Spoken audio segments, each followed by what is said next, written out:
Okay, in this next video, we are going to take a look at just the first part of SEQ1. So if you don't know what SEQ1 is, go back to the first video on essentials for the short essay questions. And we're going to have two more videos on the second half of SEQ1, a little bit more about this SEQ1 second half, and then a whole nother set of videos on the SEQ2s. You should not be needing to be told about how this is your third priority. Go see the other videos first. Don't just start here. So what do we mean by historical circumstances? And why am I saying historical circumstances? The document says historical context. Describe the historical context, Mr. Johnson. Well, the regents don't know what they mean because they say historical context refers to the relevant historical circumstances. So here's the fun fact. If you are prepared to write historical circumstances paragraph for the civic literacy essay, which you should be ready to do, you know how to do this too. But we'll go into a little bit more information here, okay? So historical circumstances are, and I have a nice little breakdown video of this, all of the stuff going on in and around that time period. The historical circumstances are, for example, prior events. What was happening before these documents that you're given that connects to the issue? It could be much earlier before. It could be slightly before. And what are some of the causes of these circumstances? What caused Washington to give this farewell address? What caused Monroe to decide the U.S. should be a little bit more aggressive in foreign policy? And what are some influences here, like nationalism maybe, or isolationism, right? There's a lot of options here. But the key for detail is, like a Niccolo Caravaggio painting, you need detail, okay? It's a detailed description. You don't just don't give me a sentence or two and tap out.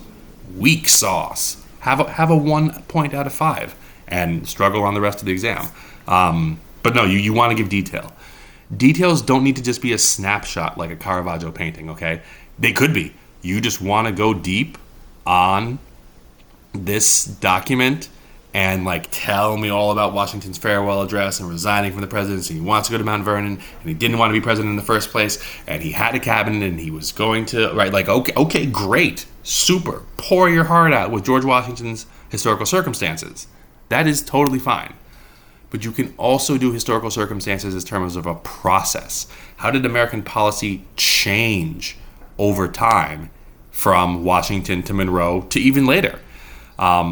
You could also, you could also zoom in, right? You could zoom in on the Monroe Doctrine, especially when we talk about the second half here. What was happening in the era of good feeling? Why weren't there political parties? And how can we get that to happen again? And what was the impact of the War of 1812? You can take a look at the people, right? I know that these are documents by the two presidents, but what were American people like? And what were they doing? What were their circumstances days to day from the late 1700s to the early 1800s? And these influences can be in different places. You can focus on urban life. You can focus on rural life. You can focus on influences like religion and customs. You can focus on different groups of people, young, old, right? You have some options here. Historical circumstances should be detailed. That means that you need to pick the historical circumstances that you can write about the best. But make sure you relate them to the document. Because, for example, if you're going to write about westward expansion in this time period, like the Louisiana Purchase and Daniel Boone, and you know all about before the Oregon Trail, okay, but relate that to foreign policy. Because there was such an expansion out west, such as all of my amazing outside information, things had changed between Washington's circumstances and Monroe's circumstances. And that's why Monroe was able to take a more aggressive stance. Now, that is relevant outside information because you made it relevant. And one thing here, because we're going to just take a look at the rubric strands here. We talked about this. The description of outside information can mean that you look at short-term or long-term circumstances, okay? But you do want to be analytical. What? It says to describe the circumstances, Mr. Johnson. It doesn't say to analyze them. Analyze them. The regents doesn't know what they want. Their instructions are terrible. That's right. I said it. But look, here it says, let's look. What if I just describe?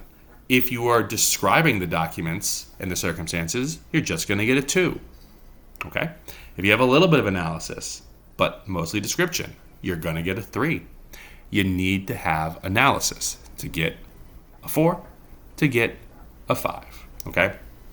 And so analysis is different for different circumstances. Like I just showed you, can you use your outside information to analyze the historical circumstances of these documents? Can you just lock in and analyze those documents? Why is Monroe saying that we need to have honesty and friendly relationships between other powers in Europe? Why can't we just be rabble jingoism? Okay, that's not us yet. You could look at what we're talking about here, like what are the existing colonies, like Spain's Cuba colony? What are the specific colonies that have declared independence? Haiti and more. You can analyze this document, you can analyze the language in the document, but you'll find that you're going to want historical circumstances to incorporate earlier events, okay? Just in general, and to use outside information. You do need to have outside information, okay? So not including outside information in your SEQ is like a 1. Yikes. You need to be able to bring in outside information. You need to know about the different time periods. So one thing to throw back to the SEQ overview videos, since the SEQs cover many different time periods all the way from 1 to 11, you need to know, hey, I could write a paragraph about any of these time periods. I could write about westward expansion, cause of the Civil War, Reconstruction, Gilded Age, Progressive Era, U.S. expansion overseas, World War I, World War II. Oops, I forgot the 1920s. I can do that too. I can do the Great Depression. Here's what I know about the Cold War, and here's what I know about the civil rights movements and about modern America.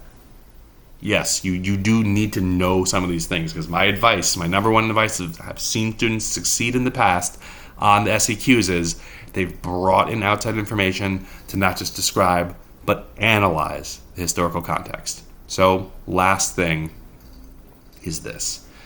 Just like on your civic literacy essay, you want to apply some of this to a shorter but still analytical historical context, historical circumstances paragraph. Older history, your chance for outside information. Related circumstance, what was happening during the issue event and what was happening in the document. That is really going to be the main 3 things that you need to do for your SEQ, okay? No intro, no conclusion. That's the best thing you can do here, okay? Let me know what questions you have. You should really only spend a maximum of 10 minutes describing the historical context, okay? From like, hey, I just saw the document, I didn't even read them, I'm just gonna write. You should just spend about 10, write as much as you can, and we'll check out in other videos how you do this for SEQ2. It's gonna be the same thing. And then we'll take a look at, in the next video, SEQ1's second half. All right, let me know questions you have.